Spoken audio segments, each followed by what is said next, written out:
Hello everyone, my name is Elvira. I am originally from the USSR. As any proper Soviet girl, I am completely rational and don't believe in miracles. And yet, miracles keep happening to me. It was December 1990. I went to the cinema 3 times to watch Gone with the Wind, which had just made its way to the USSR. By then, the United States was our friend, so we, the common folk, were allowed to see American classics from the 1930s. The film left me absolutely shaken, and I began frantically searching for the book. It had been mentioned on TV that it had already been translated into Russian. Of course, it wasn't available in stores. Do you think I was the only one inspired by the story of a beautiful woman who overcomes devastation and societal rejection and eventually conquers the world? My looks were fine. I just needed the right dose of inspiration. But the same thoughts were racing through the minds of thousands of girls my age, which is why Gone with the Wind was selling like hotcakes at the train station kiosk. I found the book through a reseller who dealt in rare and hard-to-get titles near Lenin Square, but he only had the first volume. The second one was nowhere to be found. I devoured the first part in just a couple of days and decided then and there that I had to get my hands on the second part no matter what. The treasure was finally located at the Lenin Library in downtown, an hour-long bus ride from my home. A quick aside, in my city, half of everything that required a name was called Lenin. Libraries, streets, children's organizations, metro stations, you name it. This happened because many of these places were originally named after other leaders.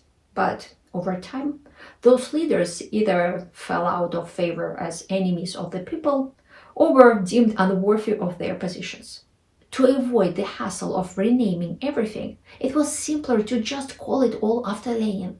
Lenin was the safe choice, the tried and true comrade who wouldn't let anyone down. A treasure like Gone with the Wind was obviously not available for checkout, so every day I made the icy trek on a freezing bus to the library. There, I'd retrieve the battered, black-covered volume and settle into a corner near the warm radiator. And that's when the magic began. One moment, I'd be crying my eyes out. The next, I'd be stifling laughter so I wouldn't disturb the students at the neighboring tables. My hair was long back then, and I'd let my braid down to hide my tear-streaked face. I remember one kind old man asked me, "Miss, are you all right?" Oh, I was more than all right. I was euphoric, experiencing catharsis, soaring to the stars on wings of joy. And the most astonishing thing was that nothing in the outside world had changed. How could Margaret Mitchell, a woman who had died 30 years before I was even born, create something that had such a profound effect on me? There, next to that warm radiator, beneath a frosted-over window in the reading room of the Lenin Library, I made a heartfelt wish. I want to be like Margaret Mitchell. I want to possess that magic. I want to create like that. And I want to become a famous American writer. You see, in 1990s, being a Soviet writer was seen as hopelessly uncool. And where was I? A scrappy kid from the auto factory district. And where was America? My dream was insane and utterly unrealistic. I had no money, no knowledge of English, and my family had no useful connections. Unless you count my mom's friend who occasionally let us borrow her German fashion magazines. But the wheels of the universe were already turning. And somehow, everything started to fall into place. I really did become a writer. My first book was published by Exmo, the most prestigious publishing house in Moscow, when I was 25 years old. And then, bam, I moved to America. Because a real American IT guy fell in love with me.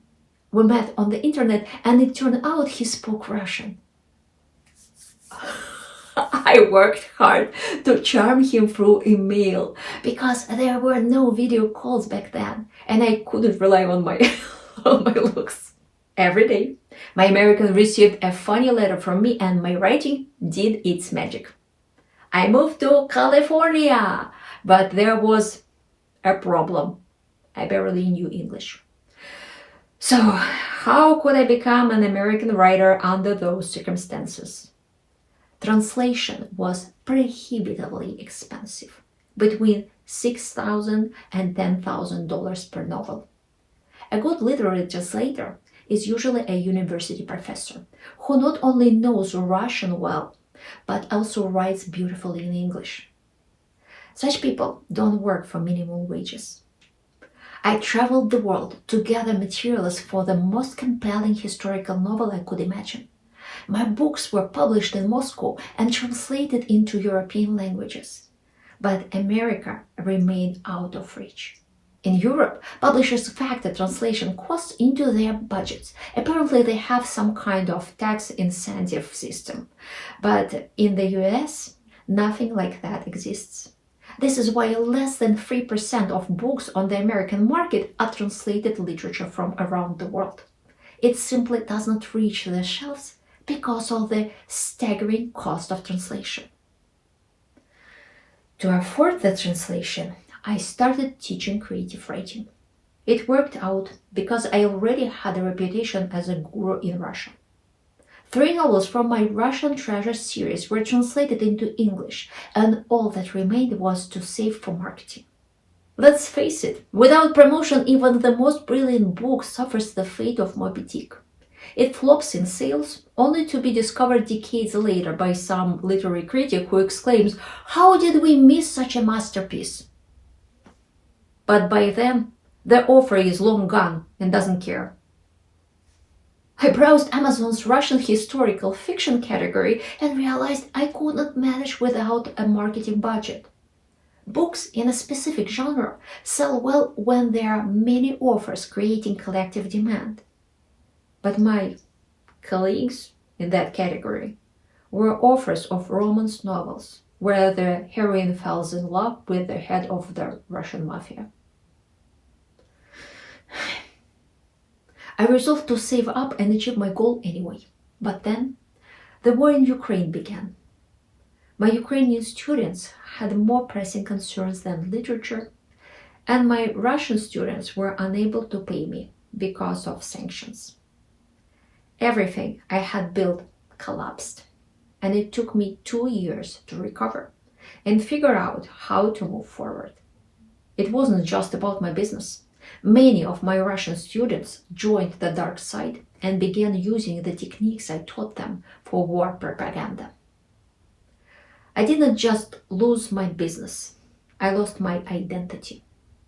That's why I developed the Sphinx method, a system to help people find themselves. If you are curious, visit my website at elvirabari.com. It's all explained there. At some point, a wild idea struck me to start making YouTube videos with 0 audience, poor English, and no marketing budget. I had nothing to lose, so I decided I'd record video regularly and maybe, just maybe, gather 1,000 subscribers by April. 1,000 subscribers came with a few days. If someone had told me I'd have my own YouTube channel in English one day, I wouldn't have believed them. What? Actual English-speaking people would listen to me, laugh at my jokes, and even leave comments? No way! It turns out the universe gently nudged me forward. Go on. Remember that wish you made 34 years ago. Well, it's all ready. You can make it happen now. Don't be afraid. I'm with you. If you're with me too, give this video a thumbs up. And if you are curious about my Russian Treasure series, join my waiting list to receive notifications about the book's release. It has everything we love, great historical events, discoveries, and heroes you will fall in love with. And not a single Russian mafia boss. That's my promise.